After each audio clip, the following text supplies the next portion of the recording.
Assalamualaikum warahmatullahi wabarakatuh. Pada video kali ini saya akan mencoba sedikit menjelaskan tentang dasar-dasar gambar teknik sebagai tugas mata kuliah media sosial yang kelima. Apa itu gambar teknik? Dalam dunia teknik, sering kita mendengar istilah gambar teknik. Gambar teknik sangatlah penting dalam dunia industri dan rekayasa proyek, baik itu arsitektur, sipil, mekanikal, elektrikal, serta industri lainnya. Gambar teknik adalah gambar yang terdiri dari simbol, garis, tulisan, dan tulisan tegak yang bersifat tegas. Digunakan untuk memberikan penjelasan lengkap tentang suatu benda atau konstruksi. Berdasarkan ketentuan standar teknik yang sudah disepakati oleh badan standarisasi, baik itu nasional maupun internasional. Gambar yang bersifat teknis yang berhubungan dengan teknik disebut juga gambar teknik. Dari pembuatannya, gambar teknik bisa dibuat secara manual atau dengan alat. Gambar teknik manual dibuat dengan tangan dan tanpa bantuan alat gambar. Alat untuk menggambar teknik salah satu meja gambar.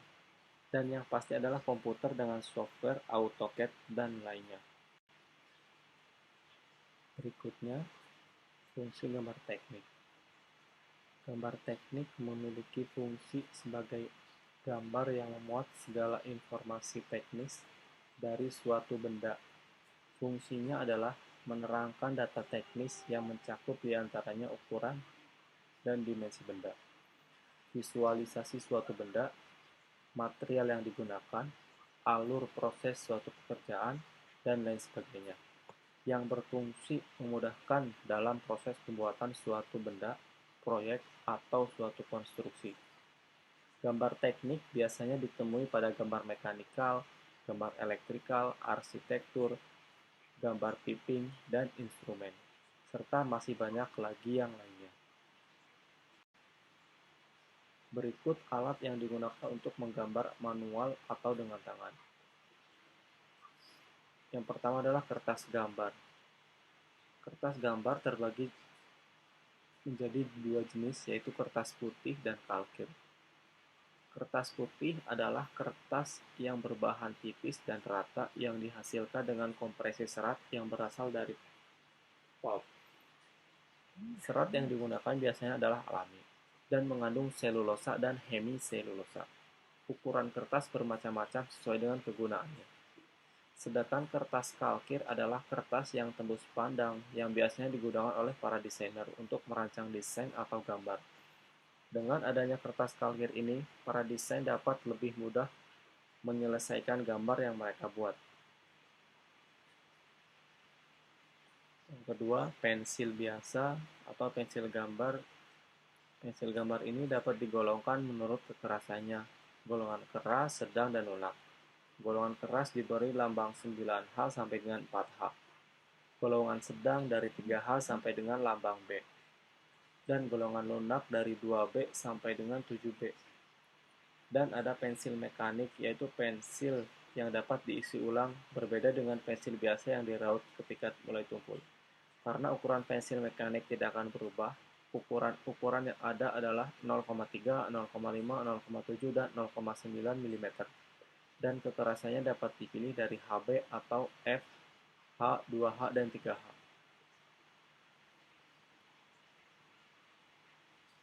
Yang ketiga adalah penggaris dan jangka.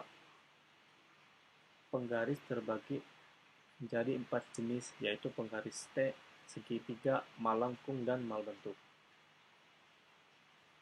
Penggaris segitiga. Penggaris ini biasanya sepasang dengan derajat 60 derajat dan segitiga sama kaki.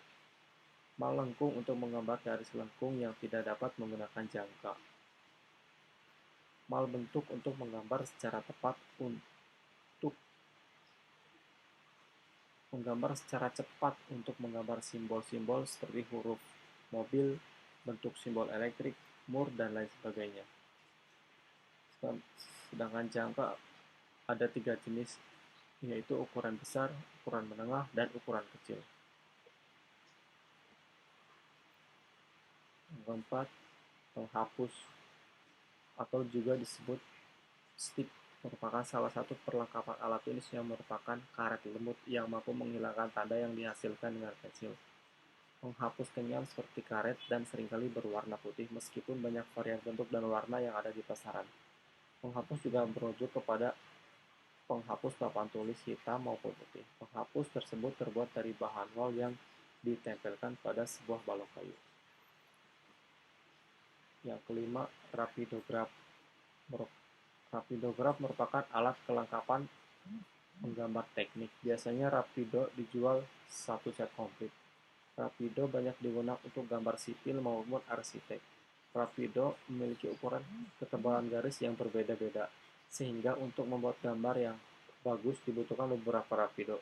Masing-masing Rapido terdapat tanda warna dan ukuran masing-masing, sehingga dapat disesuaikan penggunaannya. Sebelum memulai tahapan konstruksi dalam proyek pembangunan, kita membutuhkan berbagai jenis gambar sebagai media komunikasi antar pihak yang terlibat dalam proyek tersebut. Setiap jenis gambar memiliki fungsi yang berbeda-beda tergantung pada tahapan proyek, namun sama-sama bertujuan untuk menjelaskan atau mendeskripsikan bentuk, fungsi, dan tampak visual dari bangunan sejelas mungkin, sehingga setiap pihak yang berkaitan memiliki pemahaman yang sama akan bangunan tersebut. Yang pertama, gambar perencanaan. Gambar perencanaan biasa kita gunakan oleh arsitek sebagai media komunikasi antara arsitek dan klien. Gagasan-gagasan ide yang kita kemukakan oleh klien diterjemahkan ke dalam gambar ini. Yang kedua, gambar tender. Gambar tender merupakan pengembangan lebih lanjut dari gambar perencanaan. Gambar tender dibuat sebagai pelengkap dari dokumen tender dalam rangka mengadakan lelang untuk kontraktor. Tahapan lelang biasanya kita adakan guna menseleksi kontraktor yang akan mengerjakan proyek dalam pelelangan. Gambar tender harus cukup jelas untuk kontraktor dapat memahami dan menganalisa volume dan harga bangunan yang akan dibangun. Yang ketiga, gambar konstruksi. Gambar konstruksi merupakan penyempurnaan dari gambar tender. Pada dokumen tender, tidak menutup kemungkinan adanya perbedaan atau ketidakjelasan pada uraian pekerjaan, spesifikasi teknis, maupun detail gambar. Ukuran, jumlah posisi, dan hubungan antar komponen bangunan bisa kita jelaskan pada gambar konstruksi yang biasanya kita buat oleh arsitek dan engineer terkait. Pembuatan gambar konstruksi akan memakan banyak waktu, uang, dan tenaga, terutama untuk pihak perencana. Yang keempat, gambar kerja. Gambar kerja yang pembuatannya oleh kontraktor, subkontraktor, atau supplier setelah gambar konstruksi menjadi kesepakatan oleh semua pihak. Gambar kerja pembuatannya sangat detail sehingga memuat informasi ukuran, jenis, bentuk, materi, dan jumlah komponen yang akan terpakai. Cara pasang dan instalasi yang biasanya kita sediakan oleh subkontraktor. Gambar ini akan menjadi paduan bagi mandor atau tukang lapangan dalam memesan material yang akan dibutuhkan, membangun dan mempermudah mereka untuk melakukan quality check terhadap pekerjaan mereka. Yang kelima ada gambar jadi atau as-built drawing. Gambar jadi atau biasa kita kenal dengan nama as-built drawing pembuatannya oleh kontraktor setelah masa konstruksi selesai. Gambar ini memuat informasi lengkap dan detail dari bangunan yang sudah jadi dan harus sesuai dengan kondisi asli pada lapangan. Selain menggambar manual, kita juga dapat menggunakan aplikasi untuk membuat gambar. Berikut beberapa aplikasi atau software yang bisa digunakan. AutoCAD adalah produk dari Autodesk merupakan software dasar yang harus dikuasai oleh engineer serta drafter. Dengan AutoCAD, gambar teknik seperti gambar desain, gambar fabrikasi, gambar pemasangan, dan lain sebagainya dapat dihasilkan.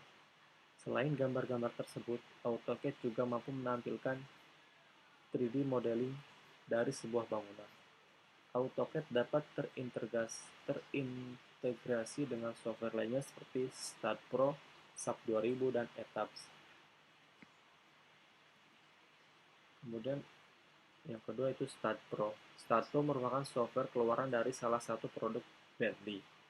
Software ini digunakan untuk analisis sebuah struktur bangunan. Dalam dunia engineering, STAAD.Pro lebih sering digunakan oleh perusahaan-perusahaan yang bergerak di bidang petrochemical serta bidang minyak dan gas.